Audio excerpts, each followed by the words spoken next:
they've been great because they recognize that we need a leader, but they also know that my style is that I listen to them. But they do understand that a decision has to be made, and that's what they're really is looking for, is just the opportunity to kind of be heard, and that's kind of the environment that we have. And so I think it's respect, right? Respect is earned, it's not given. And so I think, they've seen that and they've said, okay, he's earned it.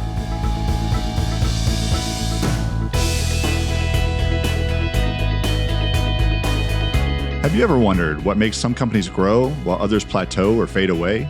Or what makes an inspirational leader versus someone who teams dread working for? On this podcast, the executive team at Thinc Strategy chat with business leaders who share their lessons and journeys, their strategies on growth and leadership, and how they're continuously thinking ahead.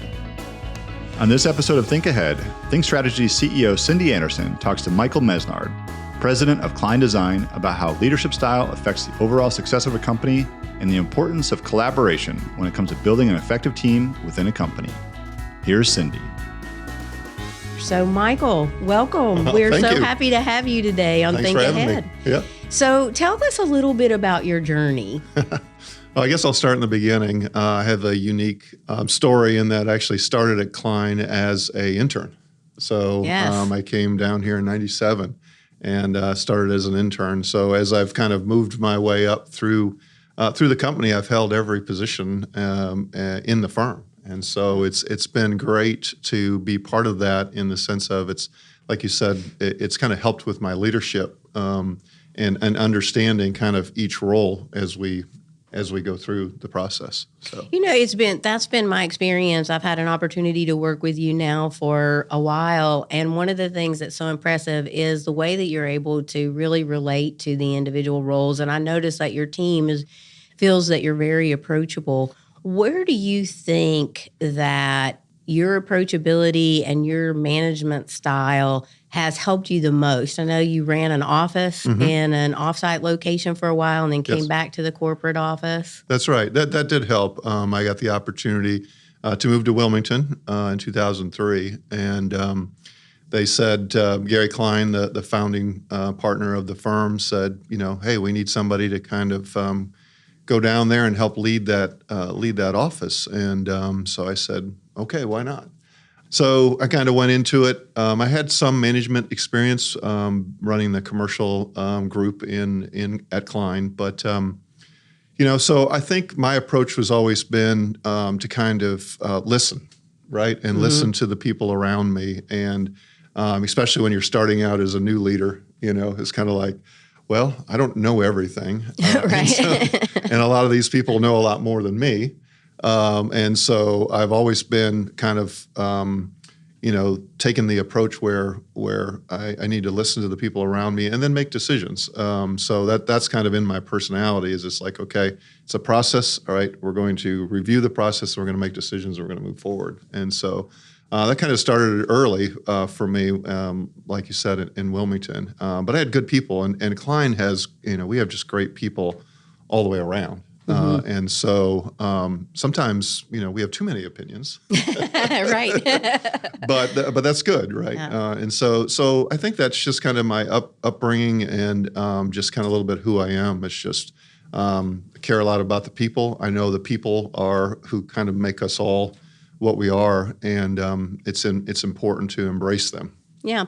One of the things that I've experienced with your group is you had Gary Klein, who was a very entrepreneurial leader. He was very vivacious and gregarious and really out in the community. And I think one of the smartest things that he did early on was to say, I need people that think differently than I do, that have different strengths and opinions that I do.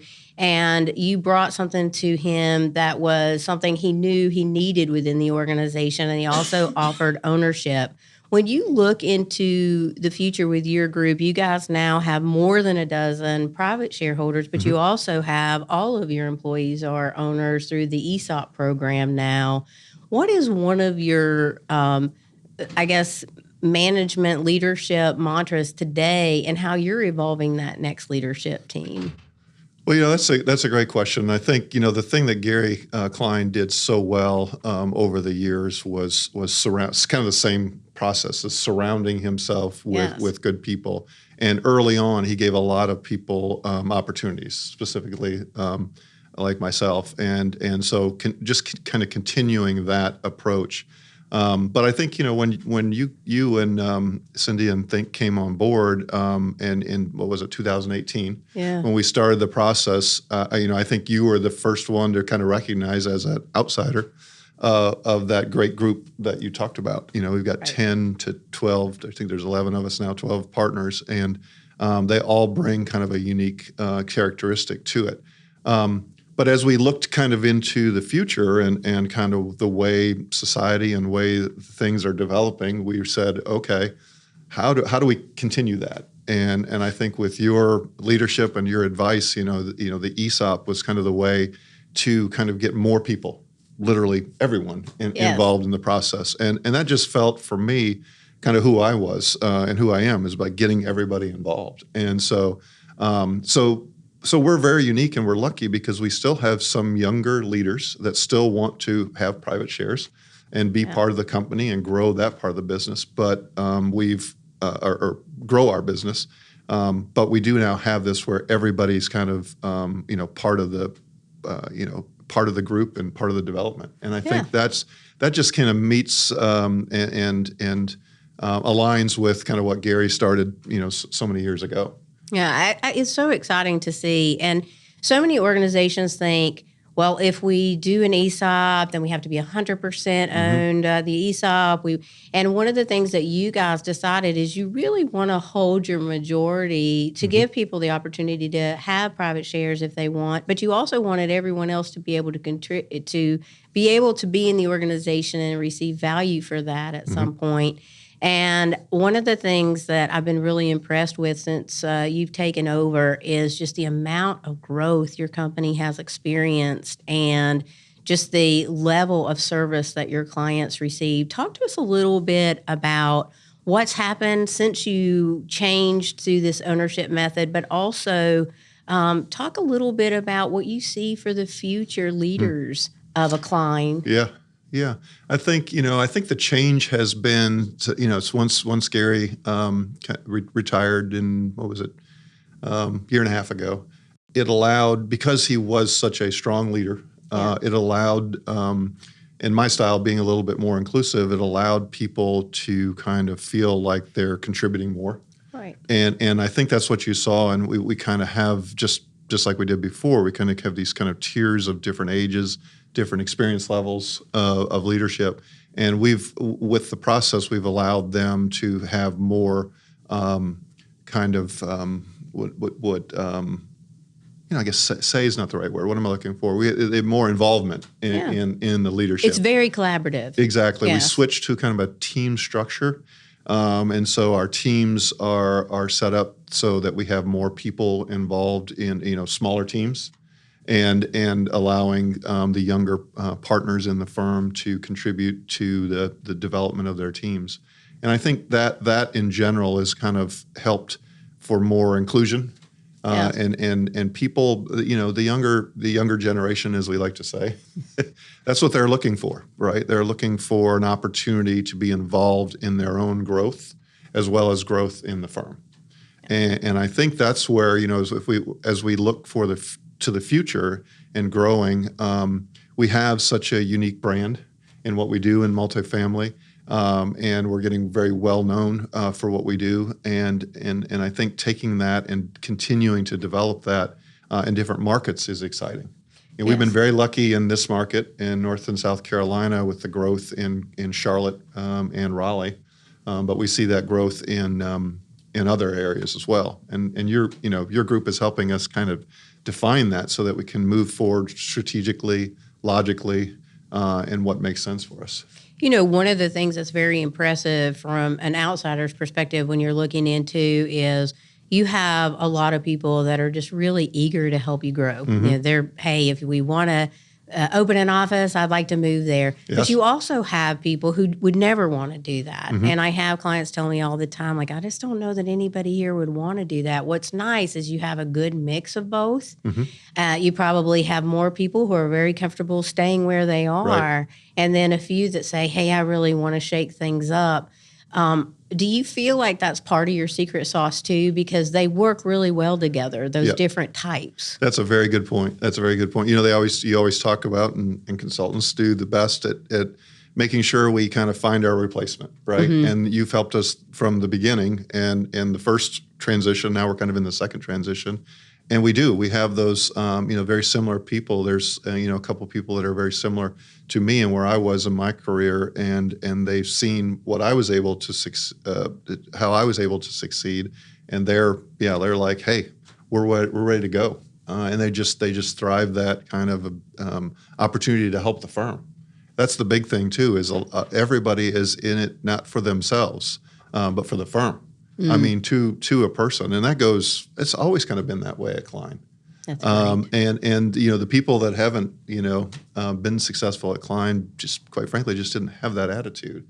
And so yes, we have some people that are kind of set. They're at that stage in their life with their families and stuff, but they still want to see growth. And then we have the others that are very anxious. Yeah. To do that. So it's exciting because we have, like you said, it's a great balance. It is, and it's such a good collaboration too, because to your point, the ones that don't necessarily volunteer and say, hey, I want to move to wherever, they still have people behind them saying, I've got you. If you want to do that, I'm going to be here and I'm going to hold this down and I can help take up things. And so I think that's so impressive. I think too, one of the things that I've noticed about your own leadership style is you tend to ask for input, but you're also very good at making decisions when the decisions need to be made. And the buck stops with you on those decisions. That's not always an easy thing to do when you grow up within an organization in different roles and you're managing now your peers. Yes. Talk to us a little bit about that, because I think you do that so well and you have the respect of your former peers and now the partners there that work with you. Yeah, that's a great point. It has been a transition for sure, because 'cause I've been in the firm 27 years now, and like you say, I've kind of come up, and several of the folks have been there with me all along the way. They've been great because they recognize that we need a leader, but they also know that my style is that I listen to them. But they do understand that a decision has to be made, and that's what they're really is looking for, is just the opportunity to kind of be heard, and that's kind of the environment that we have. And so I think it's respect, right? Respect is earned; it's not given. And so I think they've seen that, and they've said, okay, he's earned it. He's shown that he can lead us through times. I mean, 2008, 2009 was a very interesting time, right? And a lot of them were like, better him than me, Right. But they know tough decisions have to be made. But as long as they've feel like they've been heard, they've been good with it. So it was a little challenging because we're very we all like each other. We love to come to work and work with each other, and so. Sometimes there's kind of banter back and forth and, some of those things. But at the end of the day, somebody has to lead and somebody has to make those decisions. And I think they respect that. I think so, too. And I think, to your point, it's not that you always agree. Right. There's disruption that happens in every organization. But I always say the strength of the leadership is in how they handle it. Allow it to happen, but then also close the loop on it. And I think you do that really well. That's a great point. And I will say, that's something that I had to work over time. Me too. I'm an emotional person. And so, because I care about Klein and care so much that sometimes some things would come up and it would be like, that's not what I have, but I institute a 24-hour rule. That's right? That's a good just idea. wait 24 hours before you react to things. And that's actually really helped me, especially when I was in our Wilmington office, just kind of learning to listen, take it all in, and then move past the heat of the moment and kind of take it from there. So I think what you're talking about is so important, because sometimes people think that when you're the president of a company, you're not allowed to have an emotional reaction, but actually showing your emotional reaction is actually not a bad thing. Right. And I love your 24-hour rule. I have to institute that myself. I think anytime that you're leading people, there's always going to be doubts in your own mind. And sometimes you need the 24 hours, not only to just decide what your emotion really is, but also to just kind of regroup, think, okay, what have I heard? And I always employ the rule of asking 3 questions. If I really don't understand where the person's coming from, asking questions. And I see you do that a lot. I don't know that you have a specific number. Yeah. For me, that was my emotional, okay, if you ask 3, you'll be calmed down by the time Yeah, that's right. around. Yeah. But I mean, I do see you asking a lot of questions, and I think that really diffuses when people feel you're really invested in what they're saying, whether you agree with them or not. Right. That's leadership. Yeah. That's leadership. I agree, and I think I like that too. It's just like trying to understand them, what their perspective is a little bit more versus the emotion of the situation. But because they're really just clamoring for more information. They just want to know. That's right. Yeah. People want to be in the know. They don't necessarily want to make the decision, Right. because it's a lot easier to armchair quarterback. Yep. But I think in your organization, one of the things that's really great is I feel like that once you guys do make a decision, people get behind it and they really go for it. And I think that, again, comes back to the great team that you have. Everyone is there to be professional. That's right. And to serve the clients. Talk to us a little bit today. You're as the president of the company and looking forward. How do you think ahead? Well, that's good. We have a strategic plan. That's something that we instituted a few years ago when we started this kind of ownership leadership transition. Was to implement our strategic plan. And so we've had a great group of people that help us lead that and continue to develop that, and looking at the yearly goals and then the goals, from 3 to 5 years. And I think it's always been in the growth mode. Yeah. And I think everybody's kind of on board. We talked about that earlier. Even the people that aren't interested, maybe moving to another location, are still interested in, we have a procurement company. How do we grow the procurement company? Everybody's kind of looking beyond of, just kind of what we offer now. And I think that's just kind of does itself. It just progresses. Everybody gets together and they're in that mode of positivity and moving forward. That it's just like, okay. And we have a partner meeting at the end of the month, and that's kind of where we're going to sit and say, with everything that's been going on with the economy and trying to, we're so developer based in what we do. We have to keep an eye on that. Yeah. And so we have some people that are conservative when it comes to those things. But they're still in that growth mode, like you said before, and so it's kind of easy to lead an organization when you have so many people that are really trending in that positive direction. Yeah. So well, thank you so much. Yeah. I have to say, it's just an honor to work with your team. It's an honor to work with you, and just seeing your evolution. I know it's a wonderful place to work. Yeah. And just a wonderful place to build a career. And I know your clients see it. That is, the effect of your cultural personality and style is your clients really believe in you and trust in you and that continued growth. Yeah. So thank you very much, Michael, for being here. Well, I appreciate it. And I'd like to thank you and Thinc for helping us. We could not have done this without you, because you came in, like you said, and you saw kind of who we were and what our potential was. And you've been great to help us guide that. And you've been a tremendous resource to me personally. Thank you. So when I need to institute that 24-hour rule. Both of us get to help each other. That's right. That's right. So we really appreciate that. And thank you and everything that Thinc has done for us. Oh, thank you. Thank you for joining us on this episode of Thinc Ahead. We hope you've gained some valuable insight and inspiration to propel your business forward. Remember, success is not a destination, but a journey, and Thinc Strategy is here to help you every step of the way. Visit thincstrategy.com. That's THINC strategy.com for more info. And for more of this podcast, press the follow button and share with your network. This podcast is edited and produced by Earfluence. Thanks for listening, and we'll see you again soon on Thinc Ahead.